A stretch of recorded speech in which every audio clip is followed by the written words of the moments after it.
कोई पूछना है, कोई जिज्ञासा है तो तुम पूछ लेना। कोई तुम्हारे मन की जिज्ञासा हो, क्योंकि अक्सर हमारे मन में ऐसे प्रश्न उठते हैं कथा सुनते सुनते कि ये ऐसा कैसे हो सकता है, तो कथा के बीच में विक्षेप नहीं करना।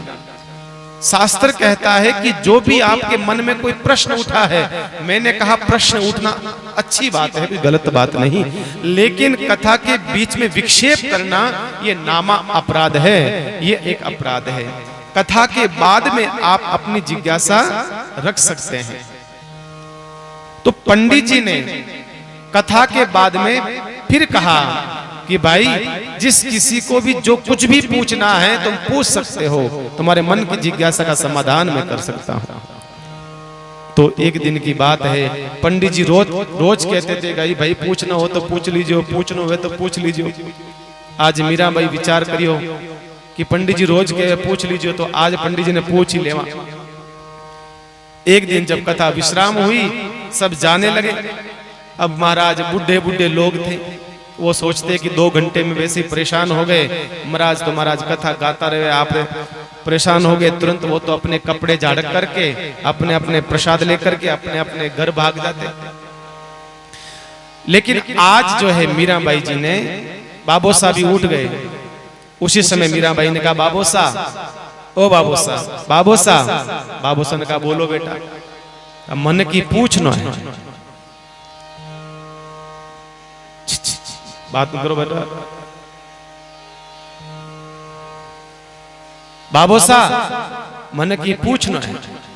बाबोसा क्यों? अरे तू कहीं पूछी बेटा, बड़ा बड़ा व्यक्ति चला गया, बड़ा बड़ा लोग चला गया, तू कहीं पूछी। मीराबाई क्यों नहीं, मन की पूछना है। जन बाबोसा पंडित जी कने लेने गया, पंडित जी कने ले जान कहो महाराज आकी पोती मारो पूछनो चाहे, आपने की प्रश्न को जिज्ञासा है, समाधान करो ही रो। पंडित जी की सोचो कोई छोटो मोटो प्रश्न पूछी और बार जवाब दे दे वहां, और कहीं पूछी बच्ची छोटो कोई प्रश्न पूछी जवाब दे दे वहां। पंडित जी कहो कि राव दूधा जी आप मेरा दादाजी हो, आपरे मन में कोई प्रश्न नहीं आयो, आप छोटी सी पोती कहीं पूछनी चाहे हो तो बताओ, पूछो कहीं पूछनी चाहे। जन मीराबाई कहो, देखो बंधुओं, मीराबाई को जो प्रश्न है साधारण प्रश्न नहीं है, साधारण प्रश्न नहीं है। मीराबाई क्यों पंडित जी, देखो जोशी जी मारो प्रश्न जो है सांसारिक प्रश्न नहीं है, मारी जो जिज्ञासा है वो सांसारिक जिज्ञासा नहीं है, तो क्यों फिर कहीं है। बा मीराबाई के महाराज मारो एक ही प्रश्न है और की हे राम मिलन कद होसी रे मारा जूना जोशी, हरि से मिलन कद होसी रे हो।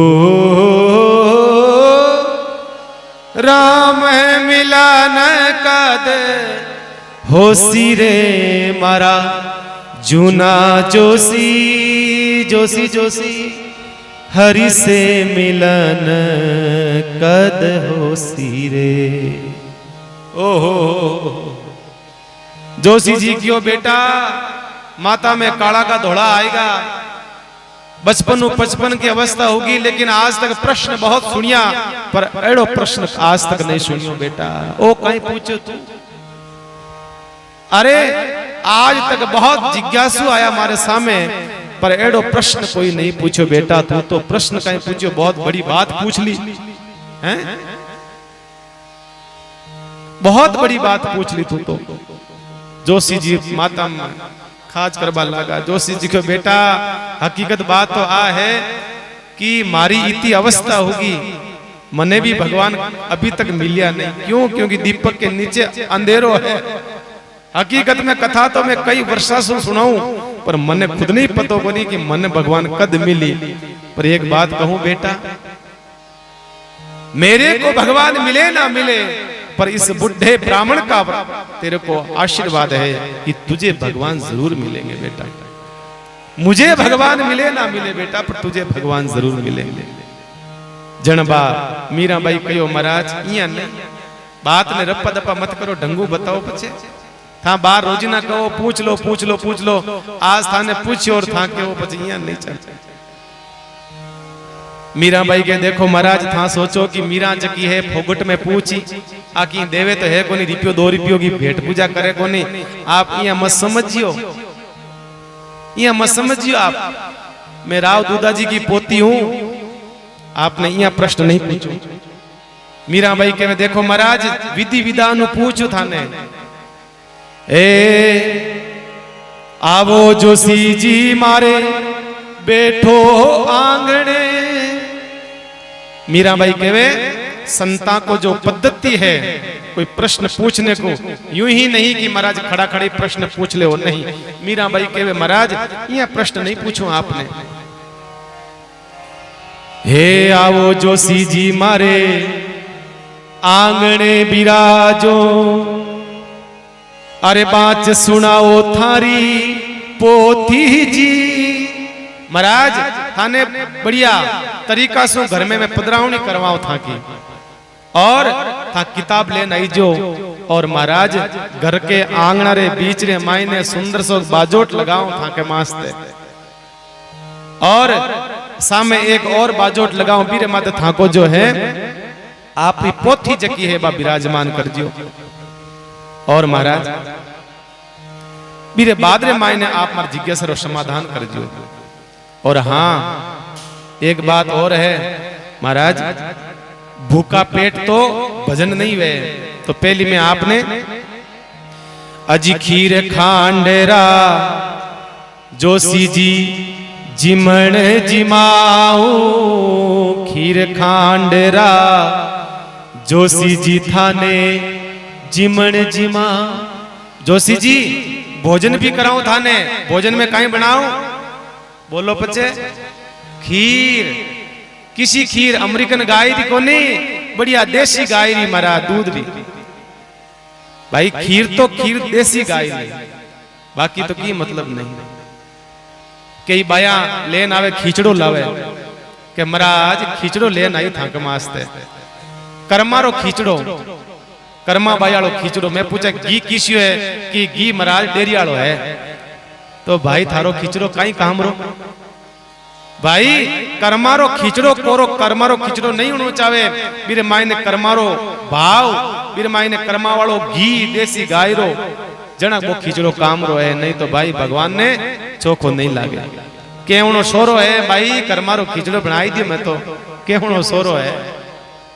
मीराबाई कहवे महाराज खीर खांड, और खीर किसी एकदम बढ़िया देसी गाय रे दूध री खीर बनावा महाराज। अजी खीर खांडेरा जोशी जी जिमण जिमाऊ। और था सोचता होला कि मन अकेला ने बुलाई तो मारे घर टाबर भी है, मारे घराली भी है, तो मारा चिंता मत करो, थाने जो भी है टाबर है घराली है। खीर खांडेरा जिमण जिमाऊ, नौते जिमाऊ थारा गोती जी। महाराज सबने थाना गोती जो है थाका सगा संबंधी है, सबने निवतो दे दे, मैं सबने बुलाऊं, एकदम विधि विधान थाने भोजन कराऊं। मीरा भाई आप रो भाव, छोटी सी मीरा है बात कर रही है, पंडित जी सागे सागे बात करे। मीरा के महाराज यहाँ कोनी फोगोट में पूछूला।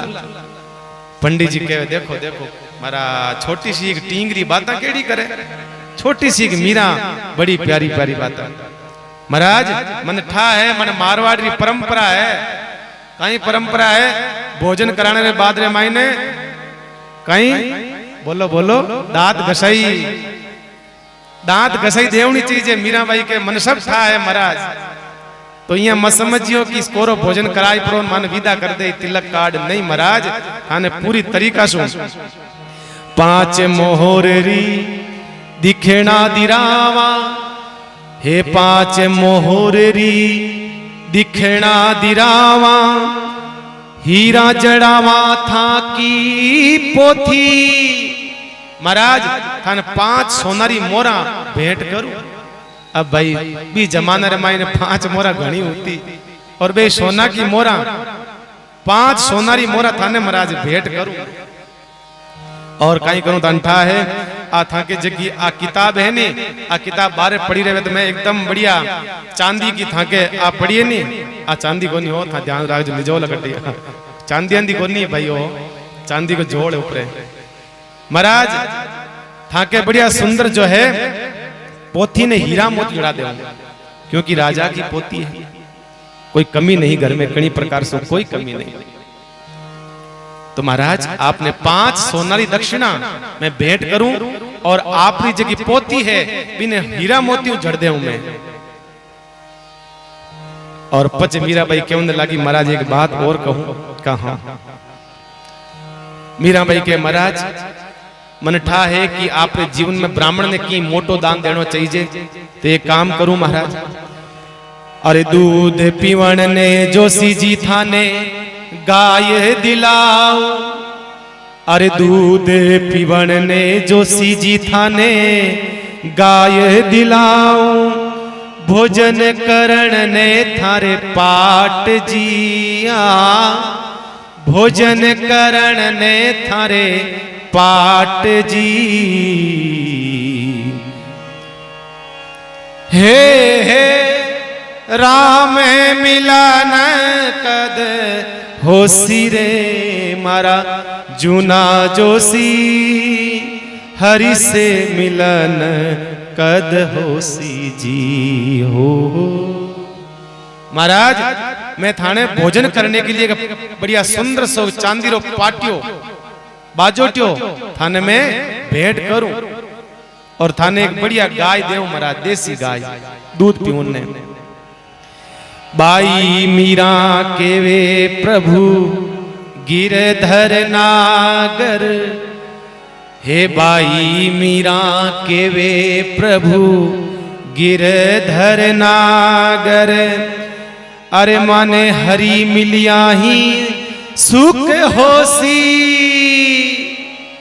हे राम मिलन कद होसी रे मारा जूना जोशी हरि सो मिलन कद होसी रे हरि सो मिलन कद होसी रे। मीराबाई क्यों न लगी महाराज मैं तो एक ही बात पूछूं बस राम मिलन कद होसी और कुछ भी राम मिल्या ही सुख होसी भगवान मिलनो वेला जद ही महाराज ई काल जाने ठंडक मिले बाकी अन्य कोई उपाय नहीं है कोई उपाय नहीं है कोई साधन नहीं है कोई अन्य साधन काम नहीं करेला। जद मीराबाई रा प्रश्न संत वे पंडित जी सुनता रहा और बाबोसा ने कहे बाबोसा दादाजी ने कियो राव दूदाजी ने अरे राव दूदाजी आ कौन है आ कठू आई एड़ा एड़ा प्रश्न पूछा है कोई साधारण नहीं है आ है कौन। दादोसा क्यों न लागे राव दादाजी महाराज आ है कौन आ तो मने ठा नहीं आ है कौन आ तो मने पतो नहीं। संत क्यों ने लगा अरे राव दादाजी इस उम्र में तो बच्चों का खेलने की कूदने की खाने की पीने की उम्र होती है लेकिन ये तो ऐसे ऐसे प्रश्न कर रही है ये कोई साधारण लड़की नहीं है ये कोई साधारण कन्या नहीं है। ध्यान रखना राव दूदाजी ऐसे प्रश्न जो है जीवन में आज तक आपने भी नहीं पूछे जो प्रश्न इसने पूछे हैं वो प्रश्न आज तक आपने नहीं पूछे।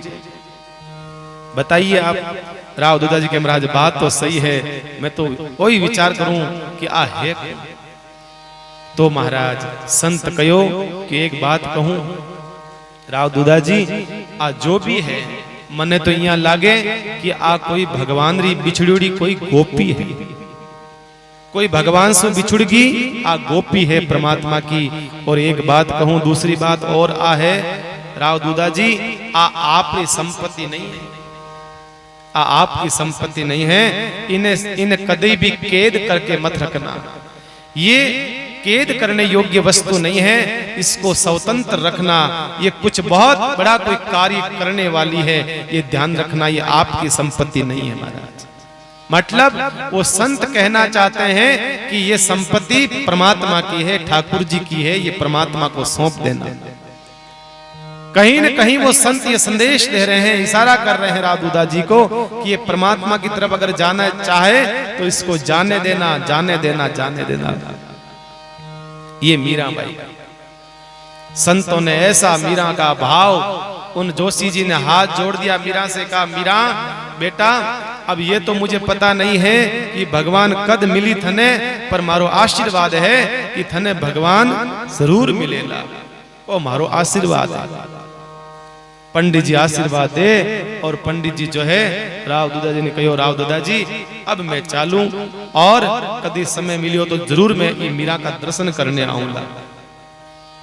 मीरा दर्शन बताओ, एक छोटी सी कन्या विराज का भाव वे दर्शन कर प्राण पंडित जी आप रे घरे गया। संत महात्मा कहते हैं मीरा का ऐसा जीवन का दिव्य चरित्र जो है, भगत माली जी कहते हैं कि ऐसा मीरा का जीवन है महाराज। बड़े बड़े संत जो हैं, महापुरुष जो हैं, वो भी नतमस्तक हो जाते हैं मीरा के जरूर दर्शन करके। रावदूदा जी की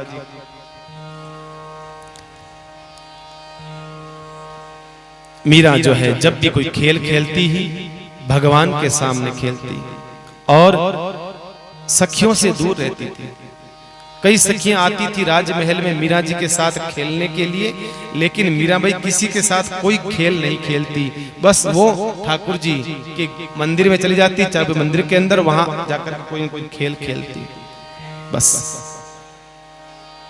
संत कहते हैं कि एक यहां प्रसंग आता है, कथा आती है, मीराबाई जी का डाकोर जी का जाना, द्वारिका जाना। एक दिन की बात है, रावदूदा जी ने अपने पांचों बेटों को बुलाया। सबसे बड़े बेटे बिरमदेव जी को बुला करके कहा, बेटा मेरी इच्छा है मैं द्वारिका दर्शन करने जाऊं, मेरी इच्छा है मैं द्वारका दर्शन करने जाना चाहता हूं। बिरमदेव जी ने कहा, महाराज जो आज्ञा, आप जाना चाहें तो बिल्कुल आप पधारिए, आपकी व्यवस्था कर देते हैं, आप अवश्य पधारिए। तो रावदूदा जी ने कहा, देखो जो कोई चलना चाहता है सो चले, रतन सिंह चलना चाहते हो या कोई तुम चलना चाहते हो, लेकिन और कोई चले नहीं चले, लेकिन मीरा को जरूर मैं साथ में लेकर के जाऊंगा। और कोई चले या न चले, पर मीरा को तो जरूर साथ में लेकर के ही जाऊंगा। रावदूदा जी ने कह दिया, पहले ही कह दिया। तो मीरा को साथ में लेकर के और कुछ लोगों को साथ में लेकर के रावदूदा जी यात्रा के लिए चले हैं। कौन सी? द्वारिका यात्रा। मेड़ता से द्वारिका के लिए प्रस्थान करते हैं। साथ में कई लोग थे, साथ में रथ हैं, घोड़े हैं, सब साथ में चल पड़े। और मीरा ने पूछा, बाबूसा, ओ बाबूसा, कहाँ चल रहे हो, कहाँ जा रहे हो, हम सब कहाँ चल रहे हैं? तो रावदूदा जी ने कहा, मीरा हम सब जा रहे हैं द्वारिका नाथ, भगवान द्वारिकाधीश के दर्शन करने के लिए जा रहे हैं। तो इससे पहले हम चलेंगे डाकोर जी, जो गुजरात में ही स्थित है, अहमदाबाद के बीच पास। तो हम पहले चलेंगे डाकोर जी, डाकोर जी से हम फिर जाएंगे द्वारिकाधीश। महाराज वहां डाकोर जी में क्या है? का डाकोर जी के अंदर जो है द्वारिकाधीश भगवान खुद विराजते हैं। द्वारिकाधीश जो भगवान है वो स्वयं डाकोर जी में विराजते हैं। कहा भगवान तो हमारे यहाँ भी विराजते हैं, चार बुजारा नाथ जो है हमारे मेड़ता में विराजते हैं, तो हम वहां क्यों जा रहे हैं, हम वहां क्यों जा रहे हैं? तो रावदूदा जी ने कहा, देखो बेटा, यहाँ तो जो विराजते हैं ये तो हमने भगवान को यहाँ विराजमान किया। तीर्थों में कहीं जाते हैं वहां पर भगवान की लीलाएं हुई है, इसलिए उस स्थान का महत्व ज्यादा बढ़ जाता है। भाई भगवान कृष्ण के मंदिर तो आपके रेल मगरा में बहुत है, कोई कमी थोड़ी है। हनुमान जी के मिल जाएंगे, शंकर भगवान के मिल जाएंगे, लेकिन हम भाग भाग करके भाई जाते हैं, वृंदावन जाते हैं, सालासर जाते हैं, पता नहीं कहां कहां जाते हैं। क्यों? भगवान तो वो के वो हैं? नहीं, फर्क ये हो जाता है कि जहां जहां तीर्थ है वहां वहां भगवान ने लीलाएं करी है, इसलिए उस स्थान का महत्व बढ़ जाता है। अब गादी जी थाक्याट विराजमान है भाई, श्री महाराज रो स्वरूप थाक्याट विराजमान है, सब कुछ है यहाँ, लेकिन भाग भाग करके सापुरे क्यों जाते हैं अपन? क्योंकि आपको पता है वहां पर महापुरुषों ने भजन करा है, वहां साधना करी है, वहां सुमरण किया है। तो भैया संत गए को पूजिए, संत रहे की ठोर। किसी स्थान का महत्व तब ज्यादा बढ़ जाता है जब उस स्थान के ऊपर या तो कोई भक्त विचरण करता है, या कोई संत वहां भजन करता है, या कोई भगवान की वहां लीलाएं होती है, उस स्थान का महत्व ज्यादा बढ़ जाता है। इसलिए सुसदेव ध्यान रखो बंधु। इसलिए मंदिरों की वहां की महिमा अनंत अनंत गुना बताई गई है, अनंत गुना। तो यहाँ पर डाकोर जी जाने के लिए यात्रा प्रारंभ होती है। यहाँ पर राव दूधा जी बैठे हैं और मीराबाई उनके पास में विराजमान है।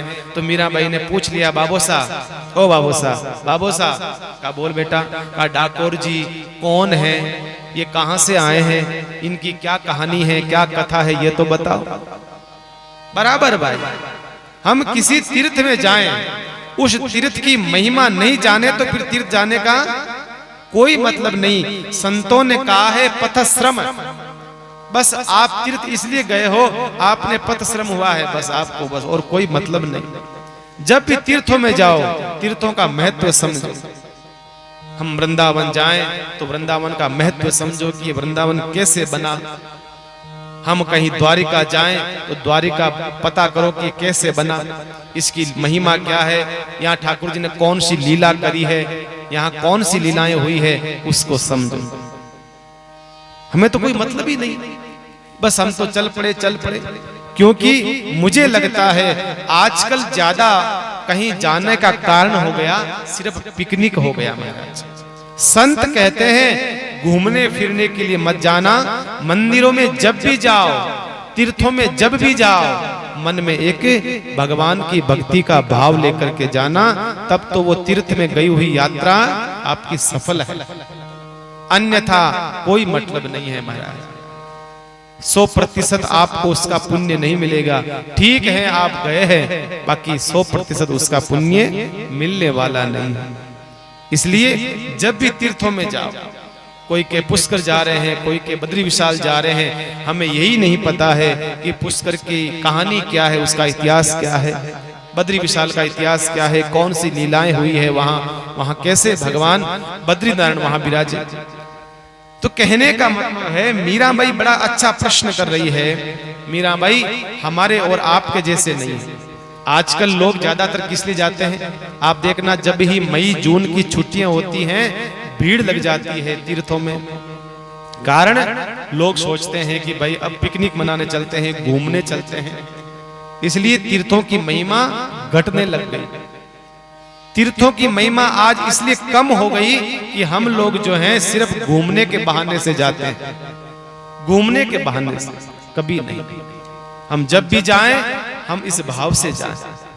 हम कभी कभी तीर्थों में किसी बस में जाते हैं, कई यात्राएं जाती है ना बसों में, कि भाई वहां बद्री निसाल जा रहे हैं, चार धाम यात्रा जा रहे हैं, तो इतनी फैसिलिटी रखते हैं हम लोग कि जैसे कि हम घर में आए हैं। बताइए, कभी कभी कथाएं करते हैं कोई संत महात्मा बाहर, हमने भी बाहर 1-2 कथाएं करी थी, मैंने भी, तो लोगों को बाहर लेकर के गए, मेरे को भी रंग चढ़ा था कि बाहर लेकर के जाते हैं लोगों को, बसें भर भर के मेकी लेके गया।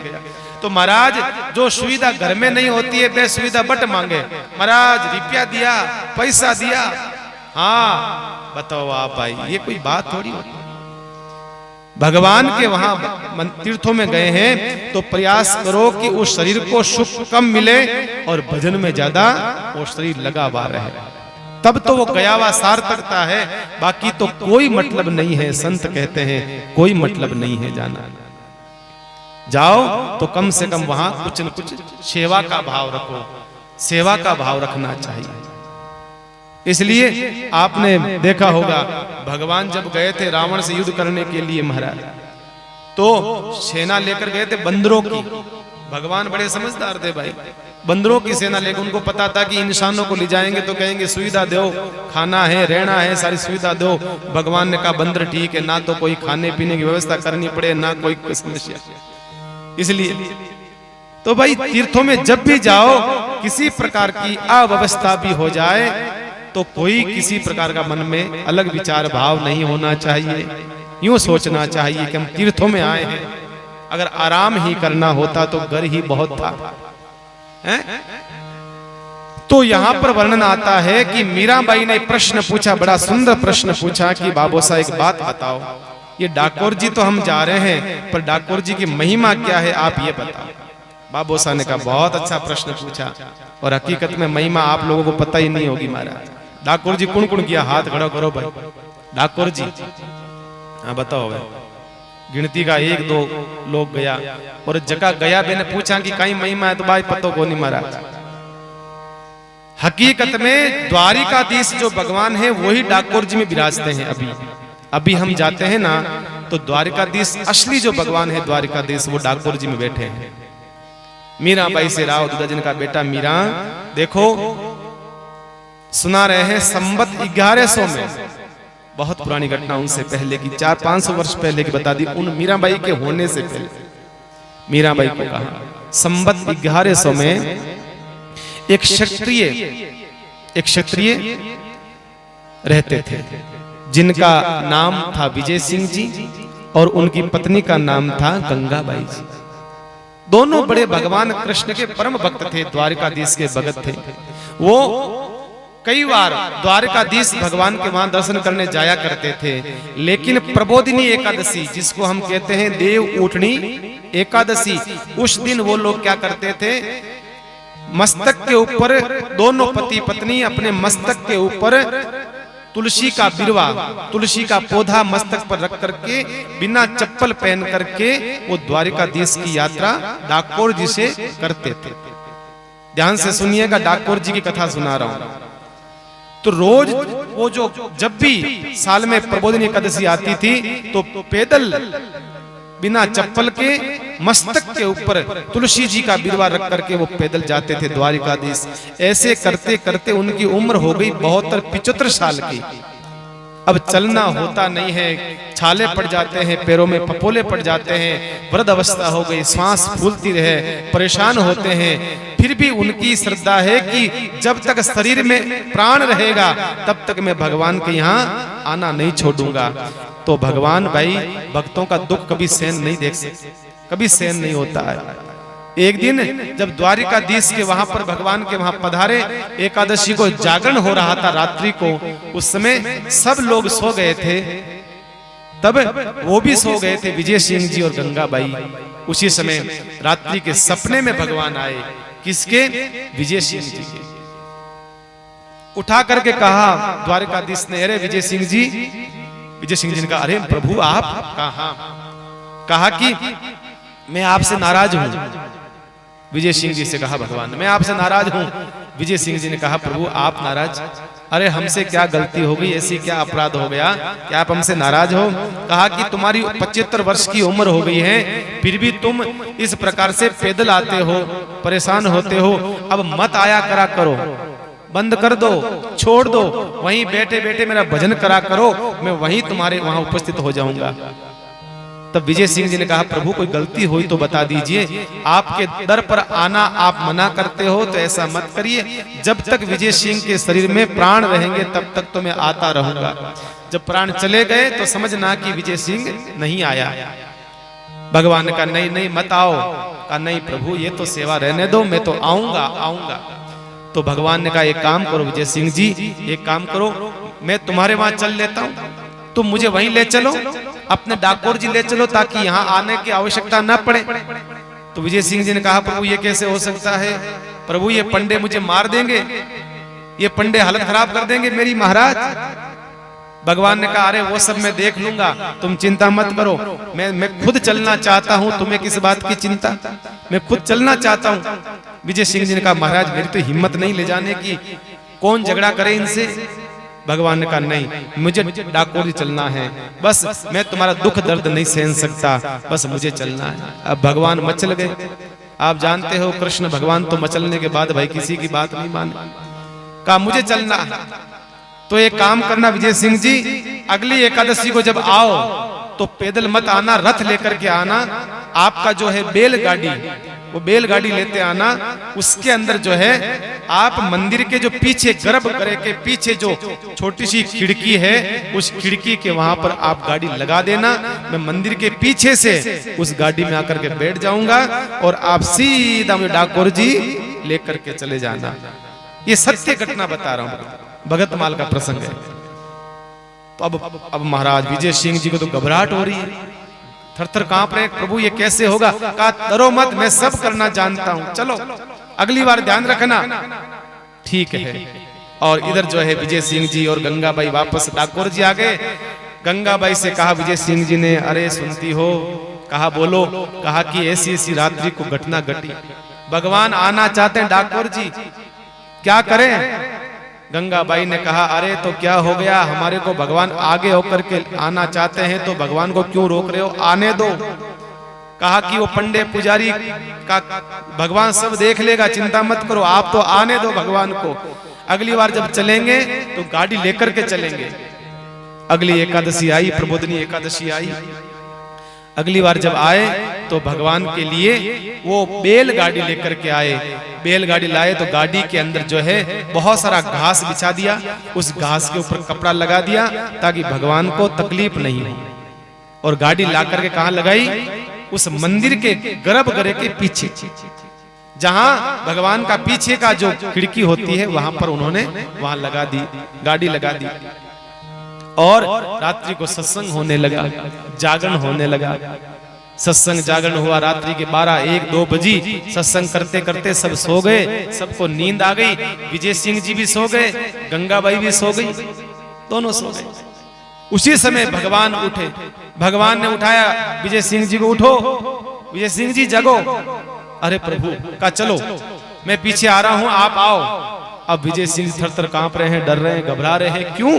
क्योंकि भगवान को लोग तो जाते हैं मंदिर में भगवान का प्रसाद लेने के लिए, और विजय सिंह जी तो पूरे के पूरे भगवान को ही उठा करके ले जा रहे हैं। अब विजय सिंह जी डर रहे हैं, थर थर कांप रहे हैं। भगवान का डरो मत, चलो। तो क्या करा?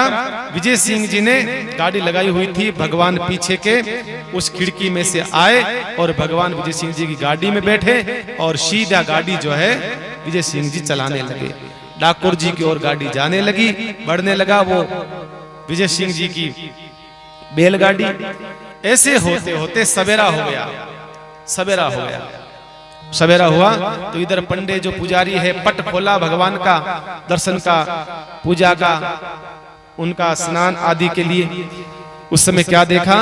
भगवान के अंदर श्री विग्रह गायब है, भगवान का श्री विग्रह है ही नहीं, गायब हो गए। उसी समय पंडों को तो आश्चर्य हुआ, घबराए, ओ हो, क्योंकि पंडों को दुख इस बात का नहीं है कि भगवान चले गए, दुख इस बात का है कि मानी रोजी रोटी चलेगी महाराज। भगवान के जाने का दुख नहीं था, दुख इस बात का था कि रोजी रोटी चली गई भगवान के साथ साथ। और घबराए, हाहाकार मच गया, तहलका मच गया। अरे पता लगाओ कौन है चोर, कौन है चोर, चारों तरफ के दरवाजे बंद कर दो, पता लगाओ कौन है हमारे भगवान द्वारिकाधीश को उठा के लेके चला गया, पता लगाओ। और कहते हैं दरवाजे बंद कर दिए गए। सब भक्तों को देखा गया भी रात को कौन कौन आया था और कौन कौन अभी नहीं है, समझ जाना कि वही लेकर के गया। पता लगाया कि सब भगत तो यही रात को सोए हुए हैं, एक विजय सिंह गायब है, एक विजय सिंह गायब है। विजय सिंह हो न हो महाराज विजय सिंह लेकर के गया, समझ गए कि और कोई नहीं, भगवान को वही लेकर के गया। और पंडे पुजारी ने घोड़ों को, रथों को तैयार करा, डाकोर जी की तरफ भगाते हुए ले जाने लगे। और महाराज अब आप जानो कट घोड़ा और कट बढ़ दिया, कहां पर घोड़ों की गति और कहां बैल की गति। अब वो तो बैल तो धीरे धीरे चलते हैं, और बैल भी कौन से? बुढ़े बुढ़े बैल, जिनके पेट में आंत नहीं और मुख में दांत नहीं, बेचारे कभी नीचे गिरे, कभी फिर उठे, कभी नीचे गिरे। ऐसे करते करते वो तो थोड़े से आगे गए होंगे, इतने में तो पीछे से वो पंडे पुजारी दिखने लग गए। विजय सिंह जी ने कहा महाराज वो आ गए, आपके नाती गोती वो आ गए, आपके परिवार वाले, अब क्या करें? भगवान ने कहा विजय सिंह जी आपके इस बलद छकड़ी से, इस बैलगाड़ी से काम चलने वाला आपके बस की बात नहीं, तो फिर क्या करें? कहा और तेज चलाओ। कहा महाराज तेज चलावे क्या, इनमें इतनी ताकत है, इनको तेज चलावे कैसे? इतनी ताकत है इनके अंदर, नीचे ज्यादा तेज चलाएंगे नीचे गिर जाएंगे महाराज, इनका उपचार करना पड़ेगा। भगवान ने कहा एक काम करो, ये रथ की ये बैलों की जो है लगाम मुझे हाथ में दो, ये मेरे हाथ में दो लगाम, आपके बस की बात नहीं है विजय सिंह जी, मुझे दीजिए। विजय सिंह जी ने कहा प्रभु आपने रथ कब चलाया, ये बैलगाड़ी कब चलाई? कहा अरे मैंने जितनी चलाई है उतनी किसी ने नहीं चलाई है, मुझे सब पता है, मैंने नरसिंह मेहता की बैलगाड़ी चला दी, ये कौन सी बैलगाड़ी आपकी, मुझे दो। और भगवान ज्ञानी बा हाथ में लीवी लगाम और जोर लगाम खींची, महाराज बेलिया जवान होगा महाराज, एकदम यान हष्ट पुष्ट होगा और दौड़वा लगा कि वे जमीन 5-5 फीट ऊपर महाराज वो भागवा लगा बैलगाड़ी। इतनी तेज बैलगाड़ी भगवान भगाई है। विजय सिंह जी क्यों मरा धीरे धीरे, मरा धीरे, बुढ़ापो है अटैक आ जाए, धीरे अटैक आ जी महाराज बुढ़ापो। भगवान की चिंता मत करो विजय सिंह जी, अभी आपको मैं डाकोर पहुंचा देता हूँ। विजय सिंह जी को डाकोर तो नहीं पहुंचू प्रभु पहली बट भूख जाऊं, धीरे चलाओ। ऐसे करते करते भगवान ने, भाई देखो भगवान से अच्छा रथ हाँकना कौन जान सकता है। अर्जुन का रथ हाँका भगवान ने, नरसिंह मेहता की गाड़ी हाँकी भगवान ने, तो भैया ये कौन सी बड़ी चीज है। इस प्रसंग का मतलब होता है कि अपनी सारी जिम्मेदारियां, अपनी सारे जीवन की जो रथ जो रस्सी है लगाम है वो भगवान के हाथ में सौंप दो, परमात्मा के हाथ से सौंप दो। ये समझदारी का विषय है। हे प्रभु दीन बंधु दीनानाथ, दीन बंधु दीनानाथ, अरे मेरी डोरी तेरे हाथ, मेरी डोरी तेरे हाथ। दीन बंधु दीनानाथ, दीन को समायो हाथ, होए के कृपालु नाथ, कृपा आप कीजिए। दानी हो बड़े दयाल, दीन को करो नियाल। दीन बंधु दीनानाथ, मेरी डोरी तेरे हाथ। मतलब आदमी दुखी कब होता है? जब सारी जिम्मेदारियां खुद के हाथ में रखता है तो आदमी दुखी होता है। सारी जिम्मेदारियां परमात्मा के हाथ में सौंप दो, सुखी हो जाओ। सारी समस्याएं परमात्मा को दे दो, प्रभु अब तू जाने, तेरा काम जाने, बस मैं कुछ नहीं जानता। खाली हो जाओ, जितने खाली हो जाओगे उतने ज्यादा सुखी रहोगे। बस हम लोग क्या करते हैं, सब जिम्मेदारियां अपने हाथ में रखते हैं महाराज। जब मामला पूरा बिगड़ने लगता है, जब पूरा बिगड़ जाता है, फिर कहते हैं हे भगवान बूंदो करियो, परमात्मा बहुत खराब करियो। नहीं भैया आपकी गलती है, आपने परमात्मा के हाथ में सौंपा नहीं अपने आप। अब बताइए कहां कौरवों की सेना और कहां पांडवों की सेना। कौरवों का वो विशाल जन समूह है सेना का, जहां वीर योद्धा बैठे बड़े बड़े, कर्ण जैसा, बताइए आप, भीम, भीष्म महाराज, कृपाचार्य, द्रोणाचार्य, बड़े बड़े योद्धा थे जिस सेना के अंदर।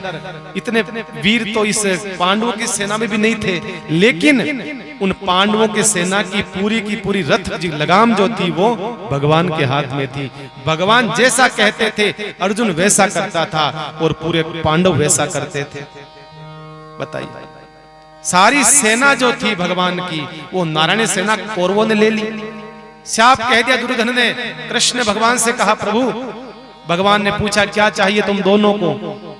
अर्जुन से कहा तो उन्होंने कहा मैं पहले मांगूंगा, तू मांग ले। कहा मुझे चाहिए आपकी नारायणी सेना, आपकी नारायणी सेना चाहिए मुझे। तो अर्जुन से कहा अब तेरे पास कुछ नहीं बचा। अर्जुन ने कहा महाराज अभी ही तो बचा है सब कुछ, अब ही तो है बचा हुआ सारा का सारा। कहा क्या? कहा मुझे नारायण सेना नहीं चाहिए, मुझे स्वयं साक्षात नारायण ही चाहिए, नारायण ही नहीं चाहिए, मुझे सेना नहीं चाहिए। तो हम क्या करें? हम भगवान से नहीं, हम भगवान को मांग ले, भगवान से नहीं भगवान को मांग ले, बस आदमी सुखी रहता है। इसलिए ध्यान रखो जीवन में अपना सारा का सारा जीवन का दुख है सुख है सब कुछ भगवान को सौंप दो, सब कुछ भगवान को सौंप दो।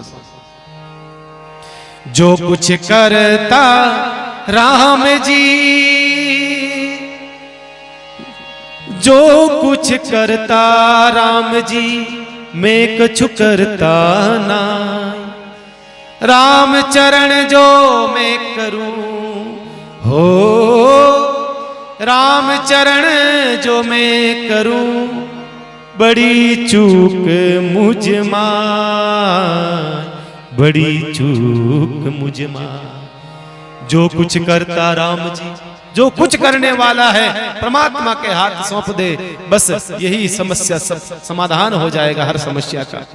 लेकिन हमारी आदत है जब हमारे माथे के ऊपर से पानी निकलता है फिर हम भगवान की शरण में जाते हैं। भगवान कहता है भले आदमी पहले ही आ जाता, पहले ही आ जाता। इसलिए भगवान कहता है दुख में सुमिरन सब करे, सुख में करे न कोई। जो सुख में सुमिरन करे तो दुख काहे का हो। जब ऐसी समस्याओं में हम फंस जाते हैं तो भगवान को याद करते हैं, इससे पहले ही भगवान को याद करें। तो मैं कह रहा था विजय सिंह जी ने अपने बैलगाड़ी की जो डोर है भगवान को सौंपी, भगवान से कहा प्रभु आप लीजिए, और भगवान ने ऐसी गाड़ी चलाई, ऐसी गाड़ी चलाई कि वो पहुंच गई डाकोर जी की सीमा में, डाकोर जी की सीमा में पहुंच गई। उसी समय अब रथ को दे दिया लगाम, रथ की जो उनकी थी वो गाड़ी की लगाम दे दी वापस विजय सिंह जी को। ये लोग जैसे ही आने लगे गोमती तालाब आया। आप जब पधारते हो डाकोर जी तो वहां एक तालाब है, पुष्कर का सरोवर है, वैसा ही एक तालाब है, उसका नाम है गोमती तालाब। जैसे ही गोमती तालाब आया उसी समय कहते हैं पीछे से द्वारिका से वो पंडे आ गए, वो पुजारी आ गए। वो रहा, देखो सबने कहा वो रहा, वो रहा। विजय सिंह चलो फटाफट आए, सबके सब विजय सिंह को चारों तरफ से घेर लिया। उससे पहले भगवान ने विजय सिंह जी से कहा विजय सिंह जी एक काम करो, मुझे जो है आप मुझे इस तालाब के अंदर छोड़ दो, मैं बाद में आपसे वापस आके मिल लूंगा, नहीं तो आपको ये लोग परेशान करेंगे, मेरे को वापस लेकर के जबरदस्ती चले जाएंगे। विजय सिंह जी ने कहा प्रभु मैं आपको तालाब में कैसे डाल सकता हूँ। अरे कहा मैं जैसा करता हूँ वैसा आप, मैं कहता हूँ वैसा करो। तो भगवान को विजय सिंह जी ने तालाब में पधराया। गोमती जो तालाब था उसमें भगवान को पधरा दिया। अब जैसे ही भगवान चले गए तालाब में, अब गाड़ी हो गई खाली। आ गए सारे के सारे द्वारिका से, पंडे पुजारी सब के सब आकर के घेर लिया चारों तरफ से विजय सिंह जी को। कहाँ है हमारे द्वारिकाधीश? विजय सिंह जी को भगवान ने कह दिया मना कर देना। कहा भगवान झूठ कैसे बोलूं, बोल देना मैं नहीं लाया। कहा प्रभु मैं कैसे बोलूं, मना करूं। कहा देखो विजय सिंह जी आप मुझे लेकर के नहीं आए, मैं खुद चल करके आया, इसलिए आप तो बोल देना मैं नहीं लाया, बस मैं जैसा कहता हूं वैसा बोल देना। विजय सिंह जी ने कहा भाई हमें नहीं पता आपके ठाकुर जी कहाँ हैं, मैं तो लेकर के नहीं आया। तो कहते हैं पंडितों ने पुजारियों ने मारने लगे उनको, पंडों ने उनको मारने लगे।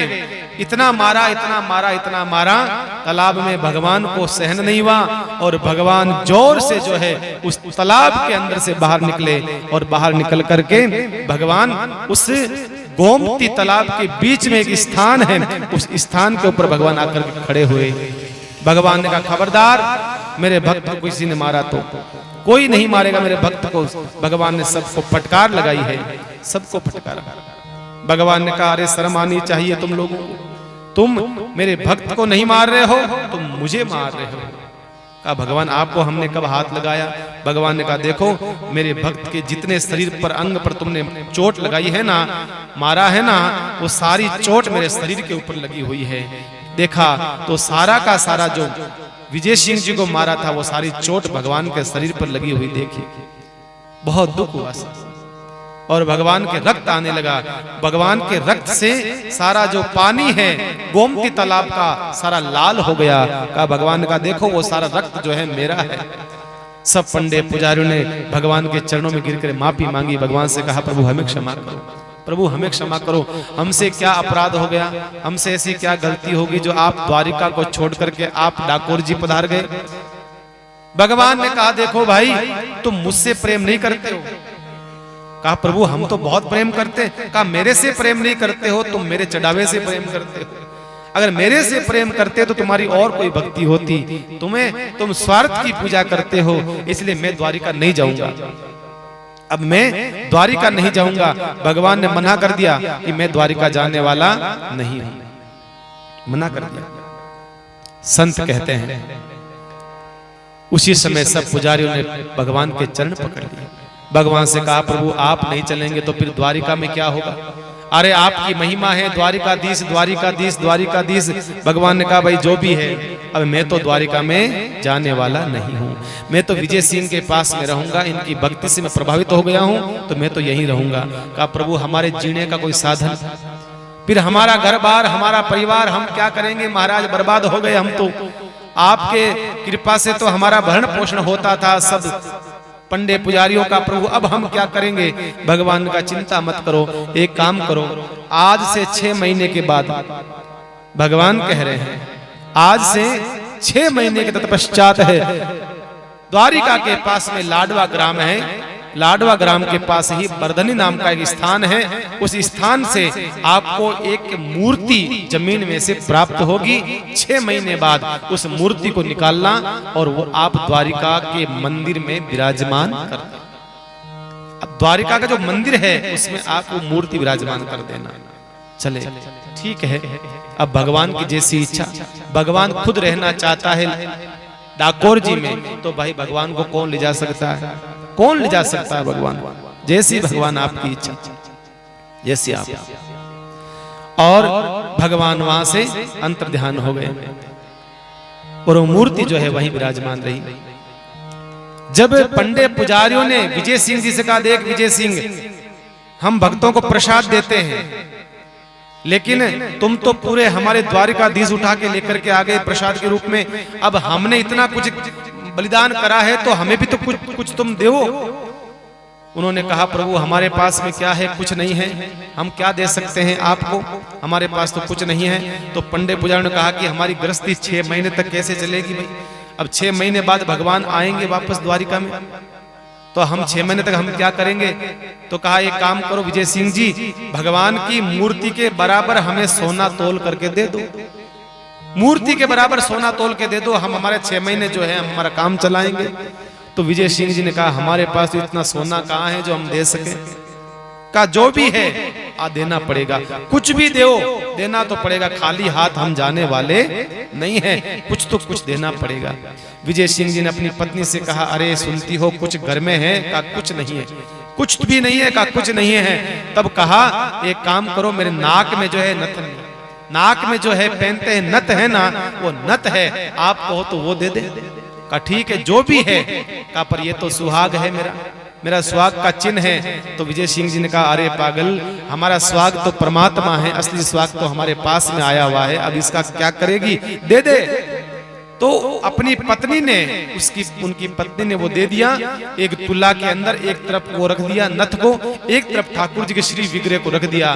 कहते हैं ठाकुर जी के श्री विग्रह ऊपर आ गए, इतने भारी महाराज, इतना भारी हो गया वो नथ। कहते हैं भगवान जो है भक्तों के लिए अपने आप को बिक जाते हैं।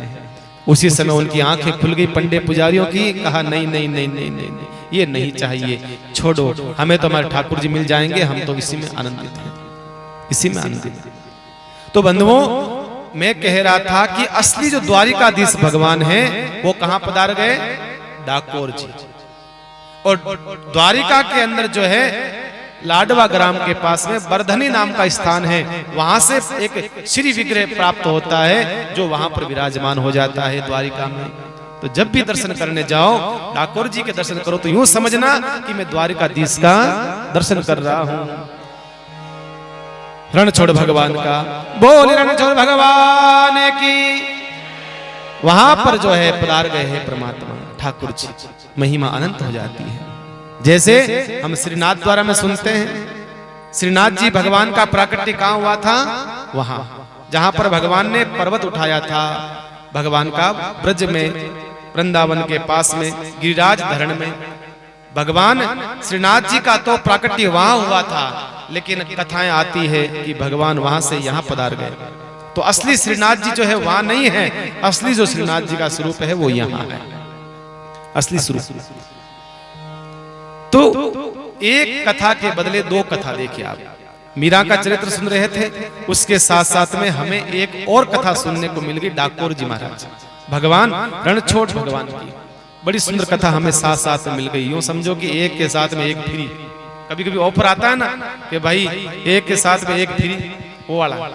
मीरा जी का चरित्र सुनते सुनते हमें डाकोर जी भगवान का, अब आगे और सुनेंगे मीरा जी के साथ साथ में हमें द्वारकाधीश भगवान का भी चरित्र सुनने को मिलेगा।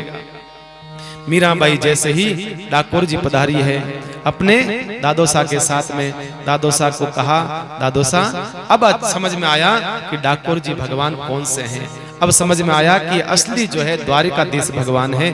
आपने तो मेरा जो है जिज्ञासा का समाधान करा बाबूसा, मैं तो धन्य हो गई, आप जैसे दादोसा को पा करके धन्य हो गई।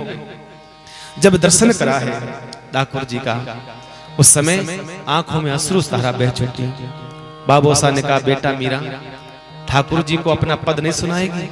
ठाकुर जी के पास आई है तो कुछ सुना तो सही, तो कुछ गुनगुनाती रहती है, कभी कुछ गाती है कभी कुछ गाती है, तो जरा कुछ सुना तो सही। तो मीराबाई का सबसे पहला पद है ये बंधुओं। मीराबाई अभी कितने साल की है?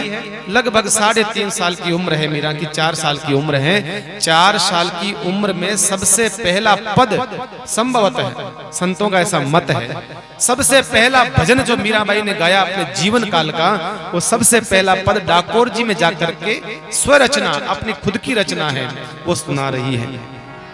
सबसे पहला पद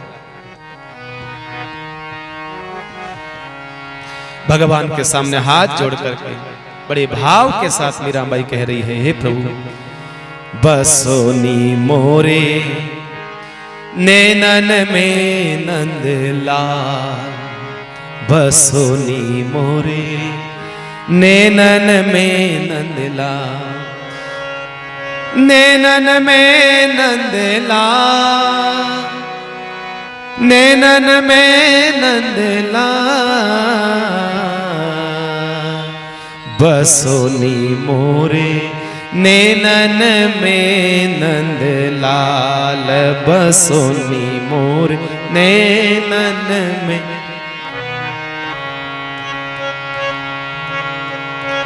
नैनन में नंदलाल, हो नैनन में नंदलाल, नैनन में नंदलाल, बसोनी मोरे नैनन में नंदलाल, बसोनी मोरे नैनन में नंदलाल। उनकी जो स्वरूप की, वो स्वरूप कैसा है ठाकुर जी का, वो दर्शन करा रही। मोहनी मूरत, मोहनी मूरत, सोहनी सूरत, नैना बड़े रे विशाल, हो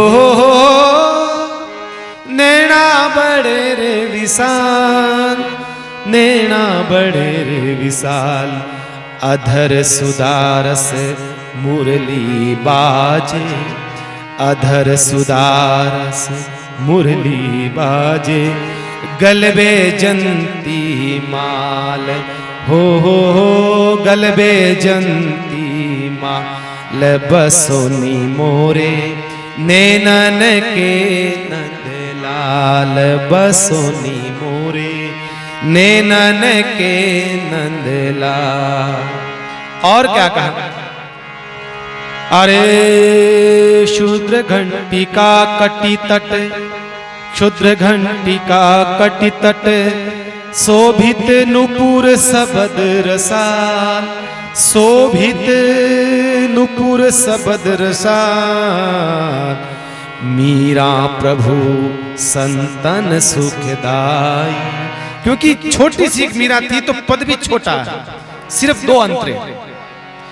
अरे मीरा प्रभु संतन सुखदाई, अरे भगत बचल भगवान, बसोनी मोरे नैनन में नंदलाल, बसोनी मोरे नैनन में नंदलाल, मोहनी मूरत, अरे सोहनी सूरत मोहनी मूरत, सोहनी सूरत नैना बड़े रे विसा, नैना बड़े रे विसा, बसोनी मोरे नैनन में नंदलाल, बसोनी मोरे नैनन में नंदलाल, बसोनी मोरे नैनन में नंदलाल, नैनन में नंदलाल, नैनन में नंदलाल। मीरा गाते गाते भाव वियल हो गई, आंखों से अश्रुधारा बह छूटी।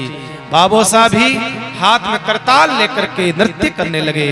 बाबोसा दादा पोती दोनों भाव विभोर हो गए। भजन पूरा हुआ, मीरा को उठा लिया, गोद में ले लिया, नाचने लगे दादोसा।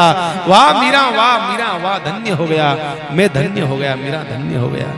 बाबोसा और पोती दोनों आनंदित हो गए।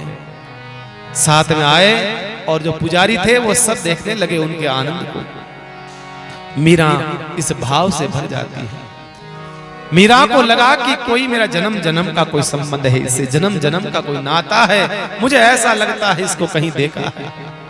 राव दूधा जी ने कहा मीरा देखा, अरे ये तो जन्म जन्म का साथी है हमारा, इसको देखने की बात कह रही हो, इसके बगैर हमारा जीवन नहीं है। इसलिए मीरा ने कहा बस यही तो मैं कह रही हूं, ये मैं चाहती हूं बस मेरे में बस जाए, मैं इसमें बस जाऊं, नैनन में बस जाओ नंदलाल, मेरी नैनन में नहीं, मेरे भीतर हृदय में बस जाओ।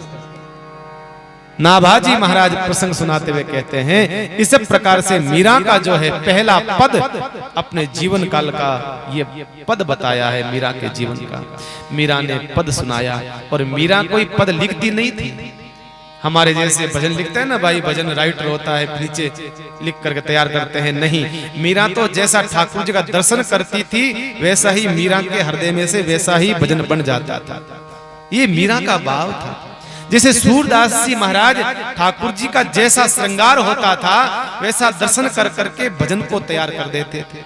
अब सूरदास जी के नेत्र नहीं थे, नेत्र नहीं थे, लेकिन कहते हैं जब भी सूरदास जी वृंदावन में रहते थे और सवेरे जल्दी सबसे पहले आकर के ठाकुर जी का पट मंगल होता था, उस समय बाहर आकर के बैठ जाते थे।